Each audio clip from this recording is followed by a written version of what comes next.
Saudara-saudariku yang terkasih, kita berjumpa lagi. Kembali Anda bertemu dengan saya, Pastor Igo Walerbune MSC, dalam permenungan dan belajar bersama untuk memiliki kecerdasan sosial bersumber pada pesan inspiratif dari Injil hari Minggu. Minggu tanggal 17 Oktober 2021, hari Minggu biasa ke-29. Injil Markus pasal 10 ayat 42 sampai dengan 45. Penginjil Markus mencatat, tetapi kata Yesus kepada mereka, "Kamu tidak tahu apa yang kamu minta. Sanggupkah kamu meminum cawan yang harus kuminum dan dibaptis dengan baptisan yang harus kuterima?" Jawab mereka, "Kami sanggup." Seperti biasa, saya mencoba mengambil 3 pesan inspiratif dari sabda Yesus dan Injil hari ini sebagai bahan ajar kita dalam proses belajar untuk memiliki kecerdasan sosial. Saya tertarik untuk memusatkan perhatian pada proses meminum cawan kehidupan yang dimulai dari memegang, kemudian mengangkat, lalu meminum cawan itu. Karena itu, 3 pesan inspiratif yang ingin saya sampaikan berfokus pada proses memegang, mengangkat, dan meminum cawan tersebut. Pertanyaan Yesus kepada Yakobus dan Yohanes, anak-anak Zebedeus, memberikan sebuah bahasa baru dengan mana kita berbicara tentang kehidupan kita sendiri dan kehidupan dari orang-orang lain yang ada di sekitar kita. Kita harus tahu dengan pasti apa yang kita minum, mampu membicarakan tentangnya, tetapi juga mampu membagikannya kepada orang-orang lain yang ada di sekitar kita. Maka sebagai pesan inspiratif pertama adalah memegang cawan. Memegang cawan artinya memandang dengan kritis dan teliti pada keberadaan kita, pada apa yang sedang kita jalani, memandang pada apa yang sedang kita hidupi. Hal ini menuntut sebuah keberanian yang besar, karena ketika kita mulai memandang, mungkin kita akan ngeri dengan apa yang kita lihat. Tetapi kita harus memegang dan memandangnya supaya kita tidak kehilangan visi dan arah. Seperti seorang prajurit, kita harus memegang cawan kehidupan kita dan menegaskan siapa kita dan apa jalan hidup serta tujuan hidup kita. Cawan hidup yang kita pegang dalam hidup sebagai pengikut Yesus itu adalah cawan penderitaan Yesus, tetapi juga cawan penderitaan seluruh umat manusia. Sebuah cawan yang penuh dengan penderitaan fisik, mental, dan spiritual. Cawan itu adalah cawan kesepian, penolakan, cawan kelaparan, penyiksaan, cawan pengabaian, dan penderitaan yang tak terukur. Sebuah cawan yang penuh dengan kepahitan. Cawan yang Nabi Yesaya sebut sebagai cawan kehangatan murka Tuhan. Ketika tiba saatnya untuk meminum cawan itu, Yesus mengatakan, "Hatiku sangat sedih, seperti mau mati rasanya." Tetapi Yesus tidak membuang cawan itu, melainkan memegangnya dan meminumnya sampai habis. Sebuah totalitas ketaatan kepada kehendak Bapa. Tetapi cawan kehidupan kita sebagai pengikut Yesus bukan hanya penuh dengan kesedihan dan penderitaan, tetapi penuh juga dengan kegembiraan dan sukacita. Karena itulah kita perlu memegang cawan itu, memandangnya secara saksama untuk menemukan kegembiraan dan sukacita yang tersembunyi di balik kesedihan dan penderitaan itu. Sukacita dan kegembiraan tersembunyi di dalam penderitaan. Cawan kesedihan dan penderitaan tidak bisa dipisahkan dari cawan kegembiraan dan sukacita. Maka belajar untuk memegang cawan kehidupan itu dan tidak membuangnya. Derita dan sukacita ada bersama-sama di dalam cawan kehidupanmu sebagai pengikut Yesus. Karena itu, peganglah, jalanilah, dan nikmatilah. Pesan inspiratif kedua adalah mengangkat cawan. Proses mengangkat cawan adalah sebuah undangan untuk mengafirmasi dan merayakan kehidupan bersama. Kita mengangkat cawan kehidupan sebagai pengikut Yesus untuk mengafirmasikan kebersamaan hidup kita dan untuk merayakan identitas kemuritan kita sebagai sebuah pemberian rahmat dari Allah.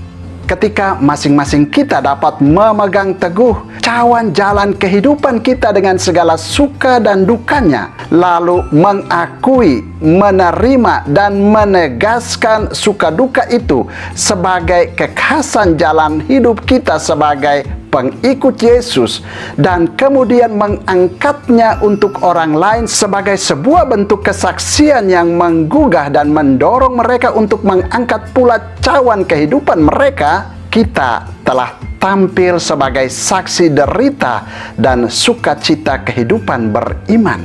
Di sini terjadi sebuah kebersamaan hidup yang menghidupi satu sama lain.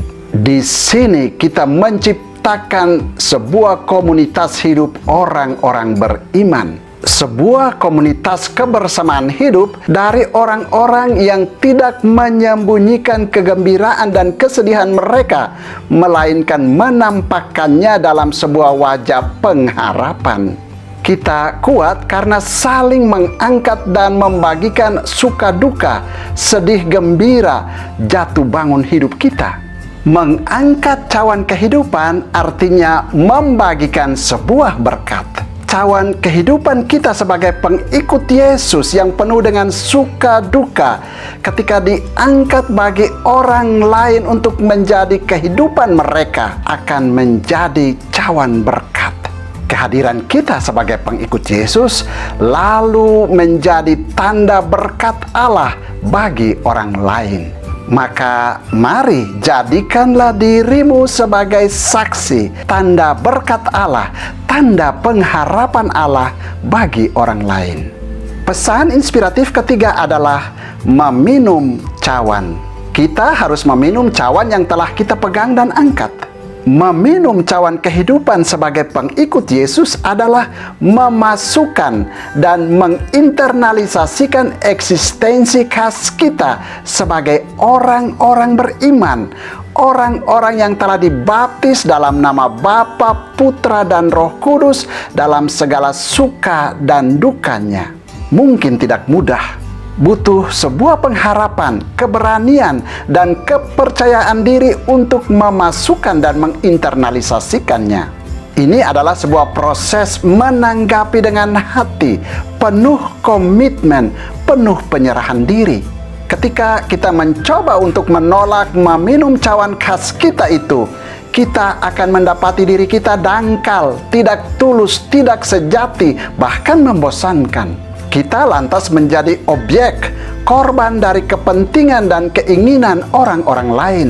Dengan memasukkan dan menginternalisasikan keutamaan-keutamaan hidup Kristiani kita menjadi milik kita yang khas, di sana kita menemukan kebebasan sejati kita. Kita menemukan bahwa cawan kesedihan dan kegembiraan dalam menjalani hidup sebagai pengikut Yesus yang kita minum adalah cawan keselamatan. Kita dapat dan harus meminum cawan itu seperti Yesus, karena cawan itu adalah cawan keselamatan. Pertanyaannya adalah bagaimana cara kita meminum cawan kehidupan kita sebagai pengikut Yesus itu?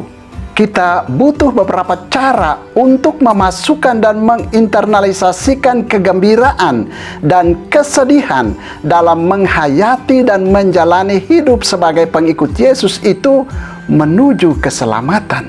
Cara pertama meminum cawan kehidupan kita adalah di dalam keheningan. Ada keberanian diri untuk mendengarkan suara dalam kegelapan. Kemarahan kita, iri hati kita, keinginan tak teratur di dalam diri kita, dan lain-lain perlu kita dengarkan.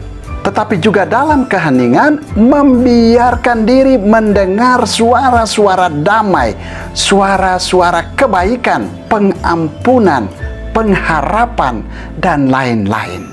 Cara kedua meminum cawan kehidupan kita itu adalah di dalam dan bersama dunia sekitar kita. Kita perlu men-sharingkan kepada Tuhan dan orang lain suka duka kehidupan beriman kita. Cara ketiga meminum cawan kehidupan kita adalah di dalam tindakan-tindakan. Kita merayakan nilai-nilai kehidupan iman yang kita hayati di dalam tindakan nyata. Tetapi bukan sembarang tindakan, melainkan pilihan tindakan yang secara cermat mengantar kita untuk secara lengkap mengosongkannya, sehingga pada akhir hidup kita, seperti Yesus kita katakan, sudah selesai. Dan inilah paradoksnya, kita mengisi kehidupan dengan mengosongkannya. Kita diminta untuk memiliki komitmen untuk melaksanakan kehendak Tuhan dan bukan kehendak kita sendiri di dalam menghayati dan menjalani kehidupan iman kita. Mari memegang, mengangkat, dan meminum cawan kehidupanmu. Tuhan memberkati.